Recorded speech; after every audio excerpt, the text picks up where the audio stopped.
Good afternoon, everyone. Gabe Velazquez here with you, transparenttrading-solutions.com on a Tuesday, 25 June, sleepy day today, kind of waiting.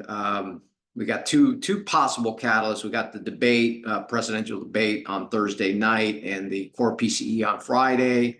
Again, NVIDIA kind of driving the whole bus here. We did get a bounce. Let's get right into the charts. Again, I have subscribe to the newsletter, get some commentary in the channel. I am going to run a summer sale. If you're interested in seeing what we're doing here, I'll keep you posted on that. We're working on the details on that. If you want any details, just contact me at support or hit the website at support@transparenttrading-solutions.com. Okay. All right, let me get right into the charts and kind of go through the notables today. Not a lot, actually. Since we were here, we talked about NVIDIA still, and I actually want to start with that because clearly that is really what's driving a lot of this. Aside from NVIDIA, nothing else is really moving, quite candidly, but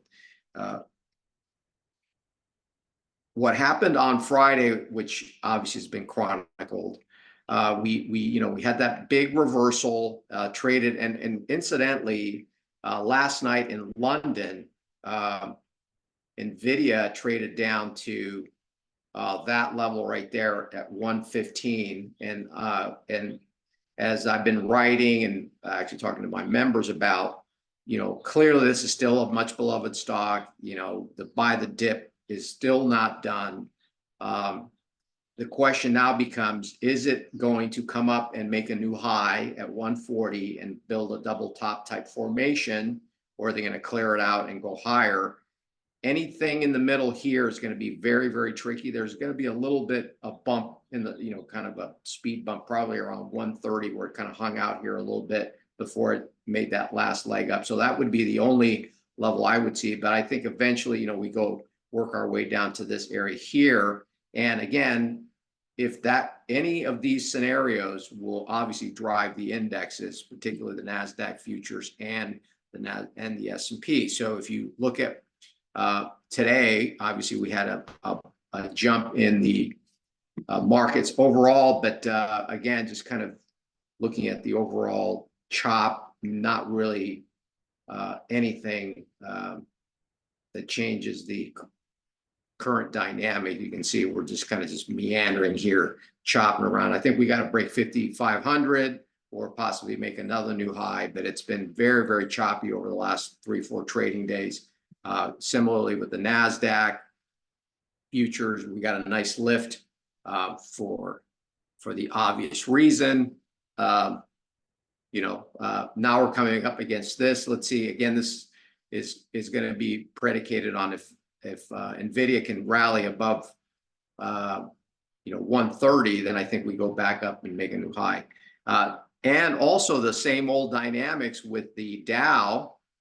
It's almost like tech up and Dow down, or yesterday was, last couple of days the Dow was up and tech was down. So it's interesting. We're coming into some levels. Overall, I thought we were probably going to make a new high in the Dow, but then Home Depot got hit today. A couple other stocks got hit. It's a price weighted index, only 30 stocks. So that level actually ended up working for a little bit here, that supply level. And then, we'll see if it can actually get beyond 39,300. Bitcoin is also something that we've been largely focused on. It is rolling over into the July contract probably tomorrow. This is a monthly rollover if you haven't traded Bitcoin futures. Hit 59K right on the button on the July contract, which is the front month now, starting probably tomorrow. And we'll see, again, this is kind of tracking NVIDIA a little bit, starting to track NVIDIA as well. So, but again, overall, it is at the bottom. I guess you could call this at the bottom end of this big, massive, ugly range. If it breaks below this area here around 58K, which was the prior low, I think we probably head down to 5,400. So it's we're right at the, bottom edge of the trading range. You could also make the case that maybe this is the bottom, and then we start trending right back up again. So it's going to be an interesting situation. And we are tracking this very carefully. And you got to track the July, which is a little bit different price than the June as well. Elsewhere, really, rates are setting up for a big breakout, coiling up, setting up for a big breakout on the core PCE. I believe this Friday. You can see they've been tightened. That this kind of tension building probably sets up for some kind of a breakout. Similarly, the dollar has just been chopping around. So there's nothing really going on with the dollar to mention. And this is also leading to a lot of chop throughout really a lot of these markets. The Mexican peso is kind of chopping around as well. We just talked about that. The yen is trying to hold this level that we keep talking about, this 160.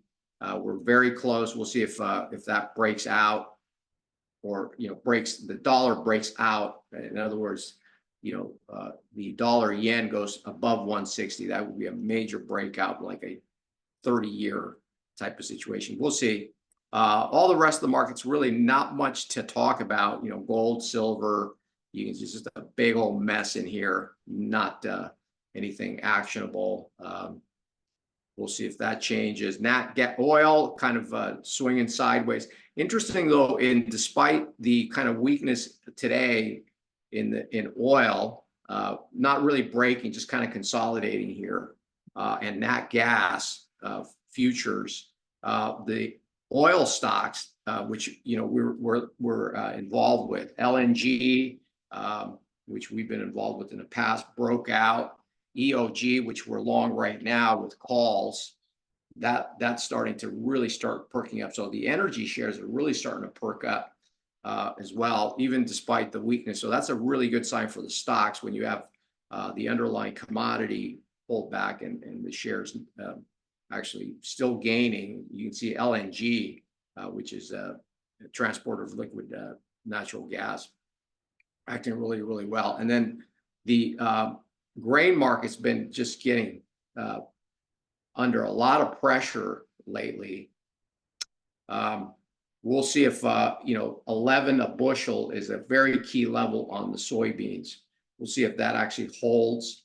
Obviously, the chop into that is not conducive. So it doesn't look, the fact that we're going to just chopping around, dribbling down into that is not exactly the right kind of entry. And then also similarly, the 550 on wheat would be something, but that kind of sums it up. So in a nutshell, I don't see anything unless Nvidia rallies again tomorrow. The big catalyst, I think, is really setting up for Thursday night going into Friday. We got two major catalysts. I'm not sure if the debate will create some volatility in the markets, but for sure core PCE. So there's going to be some volatility, I would suspect, to end the week, and you should be positioned for something like that, either with the S&P or some of these stocks that are clearly going to move in reaction to that inflation data. Okay. All right. Again, if you have any questions or whatever, contact me at the website, support@transparenttrading-solutions.com. I will talk to you on Friday. We'll see what happens after the core PCE. Take care.